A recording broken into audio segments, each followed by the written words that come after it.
अस्सलाम वालेकुम, कैसे हैं आप सब। उम्मीद है कि सब ठीक होंगे। तो ये स्पेशल वीडियो उन माओं के लिए है जिनको अक्सर ये शिकायत रहती है कि हमारे बच्चे दिखने में बहुत दुबले पतले और कमज़ोर नजर आते हैं, हालांकि फिर भी उनका खाना पीना अच्छा है, ये ठीक है।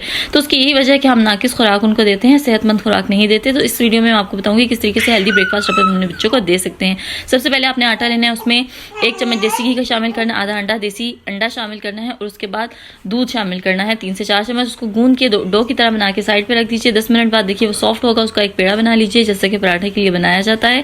उसको बेल लीजिए। बेलने के बाद आपने उसका एक मज़ेदार सा पराठा बना लेना है और पराठा भी आपने देसी घी में ही बनाता है। और पराठा बनाने की टिप ये है कि सबसे पहले आप तवे को गर्म कर लीजिए और फ्लेम को फिर लो कर दीजिए, फिर मीडियम पे पराठा बनाइए। तो इस तरीके से पराठा अच्छा और क्रिस्पी बनेगा और अंदर तक पकेगा।